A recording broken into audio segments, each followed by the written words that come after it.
wat 'n mens so 'n bietjie dinge ook evalueer. Mens is by 'n punt dat jy saam met die wêreld 'n nuwe bladsy omslaan. En hierdie tyd van die jaar, gewoonlik 'n tyd waar 'n mens so 'n bietjie besin. Ons het 'n week terug gesê, dis 'n refleksietyd. Jy kyk so 'n bietjie terug, en jy moet dit ook doen, na die op en die af. Maar jy kyk ook vorentoe. En dan wonder jy, wat werk, wat het gewerk? Wat moet ek verander? Wat moet dieselfde bly en wat moet by jou op 'n ander manier gedoen word? Ek lees vanmôre uit Psalm 30. En dis 'n gedeelte wat uit die woord uitkom wat 'n nuwe tyd ingelei het vir die volk van God. En ek gaan nou vir jou sê hoekom. Psalm geskryf deur Dawid, en ek lees vanaf vers 2. Ek verheerlik U, Here, want U het my opgetrek. U het nie toegelaat dat my vyande hulle oor my verheug nie. Here my God, ek het na U om hulp geroep, en U het my gesond gemaak. Here, U het my lewe uit die doderyk laat opkom. U het my lewend gehou tussen die wat afdaal in die put. Besing die Here, julle wat sy getroue volgelinge is, en prys sy heilige, gevierde naam. Want sy toorn duur 'n oomblik, sy goedgesindheid 'n lewe lank. In die aand word daar aanhoudend gehuil, maar teen die oggend is daar jubelkrete. Ek is die een wat onbesorg gesê het, ek sal nooit wankel nie. Deur U goedgesindheid het U, Here, my so sterk soos 'n berg laat staan. Verberg U gesig, is ek beangs. Na U, Here, roep ek. By my Heer smeek ek om genade. Watter nut het dit as my bloed gestort word, as ek na die grafkuil afgaan? Sal stof U prys? Sal dit U trou verkondig? Luister, Here, en wees my genadig. Here, wees vir my 'n helper. U het my rouklag in 'n koordans verander. My rouklere uitgetrek en my met vreugde omgord, sodat my hele wese U kan besing en nie stil bly nie. Here my God, ek sal U vir altyd prys. Ek lees vandag net tot hier, geliefdes.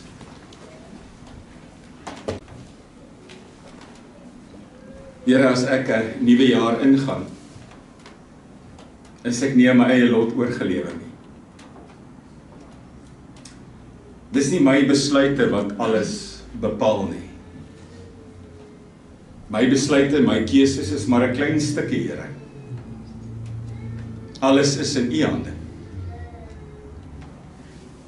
En ek sê dit nie omdat ek uitgelewer voel, of omdat ek voel dat U nie naby is nie. U leef in my hart. U is gedurig besig met my, Here. En waar ons uit 'n ou jaar uitkom en 'n nuwe jaar ingaan, plaas ons weer alles wat ons is en alles wat ons het in U hande. Dankie dat U daar was in 2025, Here. Dankie dat U vir my soveel seën gebring het. Dankie dat ek na 'n jaar kyk en ook weet, ek het in U hand geleef. Dankie dat U my opgetel het na elke storm, my sterk gemaak het na elke verlies, my trane afgedroog het na elke stuk pyn. Dankie, Here, dat U vir my soveel gegee het. Ek kan nie eers daaroor praat nie. En ek weet somtyds, en ons is gewone mense, Bly ons maar fokus op die seer en op die verlies en op die onverwagse, want dis die goed wat mens met pyn vul binne. Maar die mooi was soveel meer. En die versorgende hand soveel groter. En die ware vrede het my hele wese kom vol hê. En daarom weet ek ook, maak nie saak wat hierdie jaar kom nie, maak nie saak wat dit bring nie, maak nie saak wat die uitdagings is nie. U sal daar wees soos wat u was in 2025. Dankie Here vir u grootheid. Dankie Vader dat ons u kan eer as skepper van alles. Dankie Here dat ons u kan eer as verlosser, ontvang van die Heilige Gees, gebore uit 'n maagd, gelei onder mense, gesterf, begrawe. Dankie Here dat ons weet u die dood oorwin, u het opgevaar en u sal terugkeer. Dankie Here dat u deur u Gees met my besig is. Ek voel dit elke dag. Dankie vir die voorreg om deel te hê aan een heilige algemene Christelike kerk dwars oor die wêreld. Ons stemme Here sal nie stil wees nie. Ons gaan dit vandag ook bely. Dankie Here dat my dood 'n oorwonne dood is en my opstanding 'n werklikheid. Dankie Here dat die ewige lewe iets is wat volg na die tyd hier. Soveel van ons geliefdes is nou in u ewigheid, waar hulle begin verlede jaar nog by ons was. Dankie dat u met ons ook, Here, op pad is. En dit sê ons met 'n vreugde in ons hart. Ons is op pad. Here, wees met ons in hierdie jaar. Laat die dankbaarheid in ons harte heers. Laat die vrede op ons monde lê en op ons tonge lê. En Here, laat die goedheid in ons hande 'n woonplek vind. Dankie vir elke geleentheid om u naam groot te maak. Amen. Iemand het gegaan en 'n lys van die grootste, gewildste nuwejaarsvoornemens gemaak. Nou die lys is gemaak aan die begin van 2025, so hy is 'n jaar oud. Daar kan ook verskille wees. En hulle het die 5 grootste goed gevat, die gewildste voornemens. Hulle het met mense gepraat en die 5de op die lys was om 'n nuwe stokperdjie aan te pak, of om die goed wat al jare in bokse lê uiteindelik uit te haal. Om die truie te brei met die wol wat lê en om die houtperdjies te maak met die hout wat lê ensovoorts. Die stokperdjie is nommer 5. 4de was gewees om meer geld te maak. 3de was gewees om aan verhoudings te werk, veral in die huis en die gesin. 2de, baie vreemd, was gewees om op te hou rook. En dan die eerste ene natuurlik, om 'n kleiner weergawe van jouself te wees, om gewig te verloor. Dit was nommer 1. Ek dink hy lyk hierdie jaar maar weer presies dieselfde. So 'n paar dae gelede klop daar weer toe 'n paar voornemens aan my deur. Staan my hele drempel vol. En ek weet joune ook.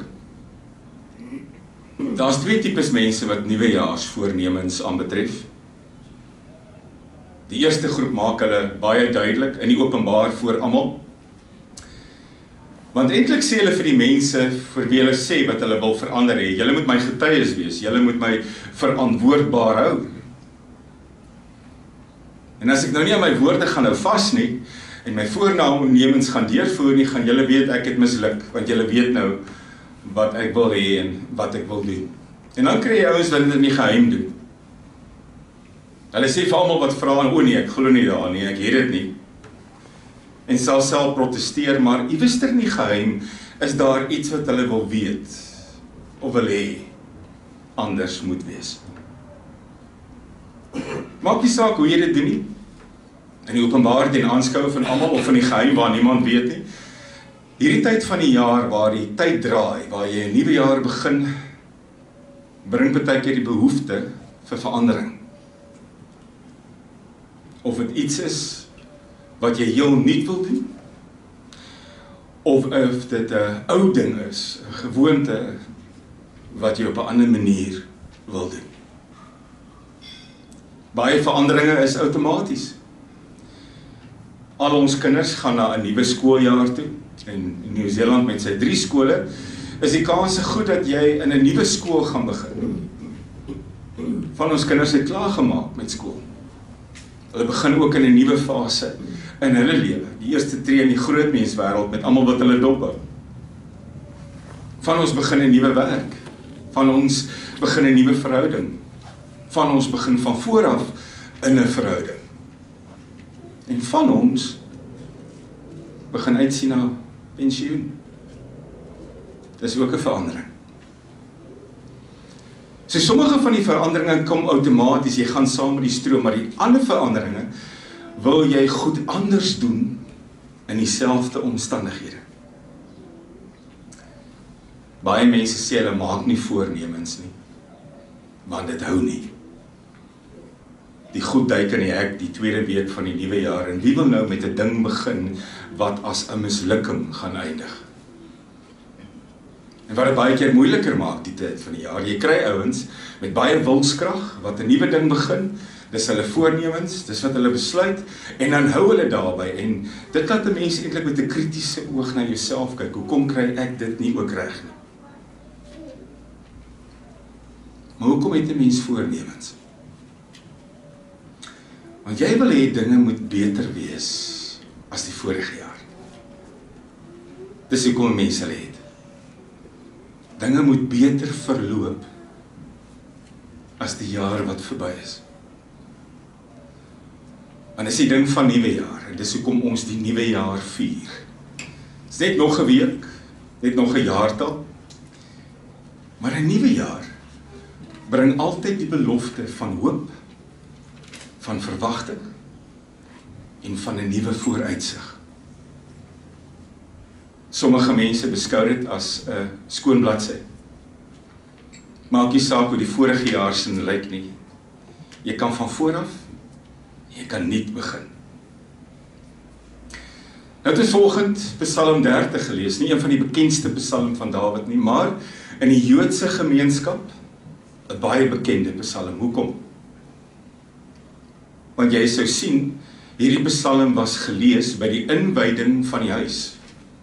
Beteken dit die inwyding van die huis van God, die inwyding van die tempel, toe hulle die tempel ingewy het, nie die eerste tempel nie, die tweede een, het hulle die psalm gelees. Hulle noem dit in die Joodse feesjaar die Hanukat Habayit, die inwyding van die huis van God. En hierdie was 'n fees wat hulle jaarliks gevier het, soos wat ek en jy sopas Kersfees gevier het, en soos wat ons sopas ook Nuwejaar gevier het. Hierdie fees vier hulle elke jaar vir 8 dae, en ek sal nou vir jou sê hoekom. Vir hulle was dit 'n nuwe begin. Hoekom? So 167 voor Christus het daar 'n spul Syriese Grieke gekom, en jy noem hulle die Seleukide. En daai stadium het die Grieke alles voor hulle plat gemaak, en met hulle morsige maniere alles oorgeneem, ook Jerusalem, ook die tempel. En omdat hulle geweet het hoe naby die tempel aan 'n Joodse hart lê, was hulle ekstra morsig in die tempel. Hulle klomp skade aangerig, maar die grootste skade, hulle het varke geoffer in die tempel, op die heilige altaar. Hulle het 'n standbeeld van hulle god Zeus in die tempel staan gemaak, waar God eintlik woonagtig was. En op 'n dag was dit te veel vir die Jode.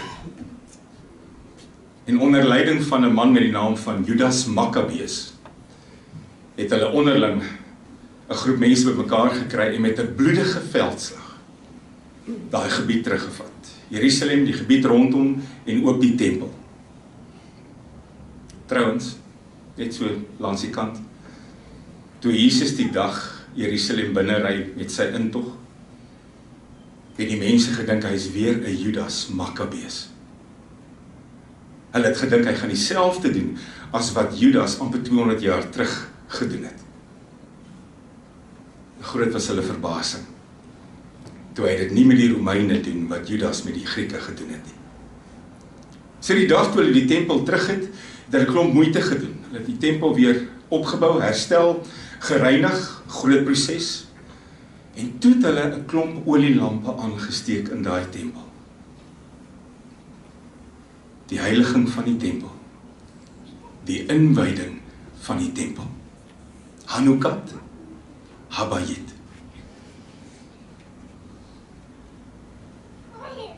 Hierdie jaar, wat verby is, het die Jode dit weer gevier. Hulle vier dit elke jaar. En hulle vier hierdie inwyding van die tempel dieselfde tyd as wat ek en jy Advent en Kersfees vier. Hierdie jaar het dit geval op 14 tot 22 Desember. En dit was op die 14de Desember op Bondi Beach, met die eerste dag van Hanukkah, waar die sinnelose losbrand met gewere plaasgevind het. En omdat dit vir hulle 'n heilige fees was, want hulle tempel teruggekry, het dit later ook die fees van die ligte geword. Hoe dit gebeur? Die dag toe hulle die tempel reinig en gereed maak weer vir God, het hulle net genoeg olie gehad vir een dag. Maar daai olie het vir 8 dae gebrand. En daarom het die inwydingsfees ook bekend gestaan as die fees van die ligte. Die fees van die groot lig. Wat natuurlik maklik was vir 'n Jood wat 'n Christen geword het, daai tyd van die jaar, om die koms van die ware lig te vier. Die ware lig wat almal verlig. Dit was vir Jode moeilik toe hulle Christene geword het, om hulle familieprys te gee, maar dit was vir hulle maklik om die koms van die ware lig te vier in 'n tyd wat hulle gewoonlik die fees van die ligte gevier het. Nou wil ek vir jou sê, Jesus was nie net deur Johannes as die ware lig beskou nie. Johannes 8 sê hy het homself ook so beskou. Ek is die lig vir die wêreld. As jy by my bly, gaan dit nooit weer donker wees nie. En as jy Jesus wil koppel aan hierdie fees, lees jy Johannes 10, kom jy agter, hy het ook een van hierdie inwydingsfeeste bygewoon in Desember maand. En dis waar 'n spul fariseërs weer wou weet, wie is jy? En wat is jy? Wat maak Psalm 30 besonders? Nou sien jy, dis geskryf vir die inwyding van die tempel, maar dis geskryf deur Dawid. Die inwyding van die tempel het 1000 jaar plaasgevind nadat Dawid geleef het. Dawid kon nie by gewees het nie. Dawid was nie eers by met die eerste tempel nie. Hy wou vir God 'n tempel bou, maar sy hande was te vol bloed.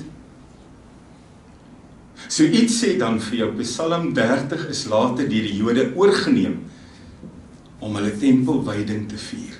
Daar waar aan die begin van die Psalm staan vir die inwyding van die huis van die Here, dis later bygevoeg. Hoekom? Want wat Dawid beleef het hierdie mense ook in hulle lewens ervaar. Hierdie was 'n Psalm wat oor tydsgrense heen gegaan het. Toe mense hierdie Psalm lees, het hulle besef wat Dawid hier beskryf, het ek en jy al deurgegaan en kom ons by die tempel in, want hier's 'n wonderlike belofte. Hier's 'n vreeslike mooi voorneme. Ek wil vir jou vra, wat is vandag jou nuwejaarsvoorneme? Of jy dit in die openbaar doen of in die geheim? En het iets daarvan met God te doen. Want as hoor die ouens wil op 'n rook en hulle wil minder eet en hulle wil beter lees saam mekaar, hulle wil meer geld maak en hulle wil stokperdjies doen, maar het enige van jou voornemens met jou geloof te doen? Het jy gesien hoe sluit hy hierdie Psalm af? En ek dink, dis wat die knoop deurgehaak het vir die Jode met hulle nuwe tempel daai tyd. Het jy gesien sy mooi voorneme in vers 13? Luister wat skryf hy: Here, ek wil U met my hele wese besing. Ek wil nie vir 'n oomblik stil wees nie. Ek wil U vir altyd prys. Dis sy voorneme. Dis hoe hy afsluit. Here, ek wil U met my hele wese besing. Ek wil nie vir 'n oomblik stil wees nie. Ek wil U vir ewig en altyd prys. Die vraag is, hoe Dawid by hierdie woorde uitgekom? Want hy was maar 'n normale ou soos ons. Trouens, dit het baie keer met hom erger gegaan as wat dit met my en jou gaan. O, hy was koning en hy het goud en silwer geken en trone en mooi paleise, maar 'n groot deel van sy lewe het hy in woestyne en spilonke gebly, want mense was besig om hom te jaag. Baie keer het hy ook swak keuses gemaak, né? Om 'n ander man se vrou te vat. En dis waarskynlik hier waar hy geskryf het: Here, as U U gesig wegdraai, dan raak dit moeilik vir my. Ek raak beangs. Wat maak hierdie Psalm so besonder? Dit was geskryf deur 'n gewone mens wat die oppe en die affe geken het. Saam met daai oomblik waar hy gevoel het God het sy gesig weggedraai, sê hy ook in vers 2: Ek is so dankbaar want U het my gered van my vyande. U het my lewe in U hand hou vas. U het my gesond gemaak toe ek siek was. U het my van die dood gered. Keer op keer. En eintlik kry jy 'n mooi balans van sy lewe in vers 7 en 8. Op 'n stadium sê hy: Met U by my sal ek nooit wankel nie. Net die volgende vers sê hy: As U U gesig wegdraai, gaan dit sleg met my. Ek en jy het sulke oomblikke gehad verlede jaar. Oomblikke waar jou geloof so sterk was, wat jy gevoel het, ek kan nou 'n vyandstorm loop. Ander oomblikke waar jy gevoel het, God het sy gesig van my af weggedraai. Op, af. Met nie een van ons het dit net goed gegaan nie, en met nie een van ons het dit net sleg gegaan nie. In ons klein gemeentetjie was verlede jaar 'n pragtige jaar. Baie van ons het 'n nuwe hoofstuk begin. Daar's van ons wat ouers geword het, daar's van ons wat vir die eerste keer grootouers geword het. Wat 'n voorreg. Maar daar was ook baie van ons wat verlies ervaar het. Baie naby, baie intens, baie seer. Daar was ook baie van ons, om die waarheid te sê, 19 keer, wat 'n geliefde aan die dood moes afstaan. Ons weet wat Dawid skryf, as hy sê, die een oomblik staan ek vas in U teenwoordigheid, die volgende oomblik voel het, U het U gesig weggedraai. En weet jy wat?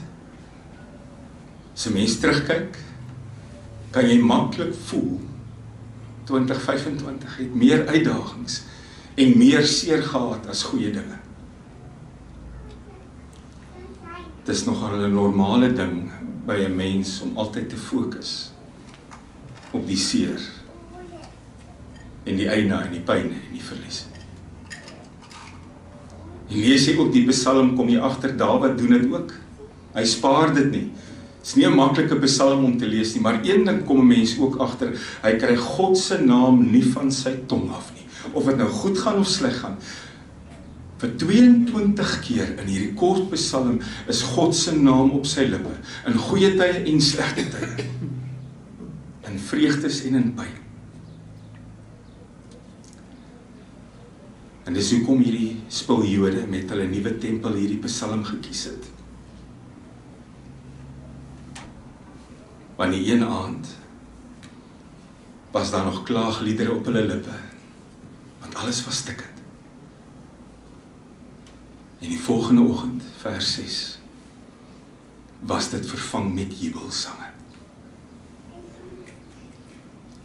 En daarom ook 'n hoogtepunt, vers 6. Here, u toorn duur 'n dag lank, maar u goedheid duur 'n ewigheid. Hoor hoe mooi klink dit. U toorn duur 'n dag lank. U goedheid duur vir altyd. Wat lê in 2026 vir ons voor? Ek weet wat ek wil hê, jy weet wat jy wil hê. Daar is by ons die hoop dat dinge sal mooi loop en ons wens dit ook vir mekaar toe. Maar ons weet nie wat kom nie. En weet jy wat baie keer is 'n goeie ding? Want dit is eintlik God wat ons op so 'n manier beskerm. Jy kry mense wat sê in die tyd van die jaar, as jy die Here naby jou het, sal jy net sy seën en sy voorspoed en sy goeie tierenheid en sy goedheid en guns beleef. Dawid se lewe wyk anders. Dawid het, nadat hy hierdie psalm geskryf het, nie net goedheid en guns beleef nie. Dawid het na hierdie psalm ook nie op 'n reguit pad geloop wat hy altyd alles verstaan het, wat alles uitgewerk het, met geen draaie en goed wat ewe skielik gebeur en klippe in die pad nie. 2026 gaan lyk soos al die vorige jare. Met kosbare oomblikke en minder kosbare oomblikke. Maar ten spyte van sy omstandighede, die wonderlike voorneme wat sy hele wese deursuur, ek wil u altyd prys. Ek wil u met my hele wese besing. Die Hebreëse woord vir daai wese is kabot, en kabot beteken ek wil u met al my glorie. En is eintlik 'n baie mooi betekenis ook. Ek wil u met my volledige gewig, met al my glorie besing. Ek wil nie vir 'n oomblik stil wees nie. Ek wil u altyd prys. Saam met jou bely ek vanoggend dat die loop van hierdie nuwe jaar nie in ons hande is nie. Ons het lesse geleer uit die verlede, ons gaan nie weer dieselfde foute probeer maak nie. Ons het in die slaggate getrap in die verlede, ons gaan hulle probeer vermy. Maar ons is nie in beheer nie. Hierdie jaar lê nie in ons hande nie, dit lê in 'n ander paar hande. En dis sy grootheid, wat ek met my kabot, met my hele wese, wil besing. Ek het 'n uitdaging vir jou, wat ek ook vir myself het. Mag ons in 2026 se 31.5 miljoen sekondes, en dit is al 'n paar verby, mag ons in 2026 se 31.5 miljoen sekondes voortdurend bewus wees van God.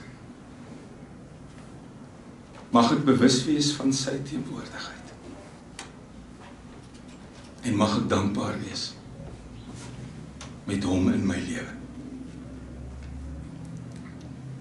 As 'n rede hoekom ons vandag by mekaar is, ons vier ook die fees van die ligte. Met Advent het ons gevier dat die lig op pad is, die ware lig, na die wêreld toe. Met Kersfees het ons gevier dat die lig gekom het, die Bethlehemster het gewys waar hy is. Met Nuwejaar vier ons dat hierdie lig in ons woon en met ons werk. Voorspoedige Nuwejaar. Kom ons vier die fees van die ware lig. Amen.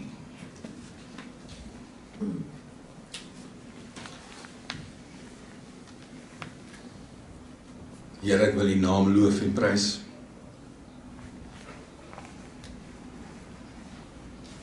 Ek wil U ken en uitleef as die enigste God. Ek sal my knie nie voor ander gode buig nie. Sal hulle name nie op my lippe neem nie. Ek sal U naam nie onreg aandoen nie, nie verkeerdelik gebruik nie, nie misbruik nie. Ek sal U Sabbat hou, want dit is kosbaar. Ek sal my vader en my moeder eer, want U het hulle vir my gegee. Ek sal nie moord pleeg nie, ook nie met die dinge wat ek sê nie. Ek sal nie egbreek pleeg nie, ook nie waar ek my oë neersit nie. Ek sal nie steel nie, ook nie iemand se vrede en sy respek nie.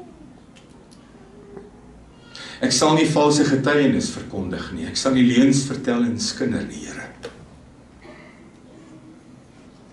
En ek sal nie hierdie jaar leef met goed wat ek gedurig begeer nie,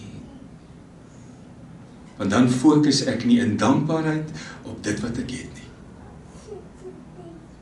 Dankie vir die voorreg om U te ken. En dankie vir die geleentheid om by ons fees van ligte, die ware lig, saam met Dawid te erken. Ek wil U met my hele wese prys en loof, nie vir 'n oomblik stil bly nie, en nie altyd deur bely. Amen. Ontvang die seën van die Here, en elkeen van julle gaan in vrede. Die genade van ons Here Jesus Christus, die liefde van God ons Vader, die gemeenskap van die Heilige Gees, sal met elkeen bly wees. Amen.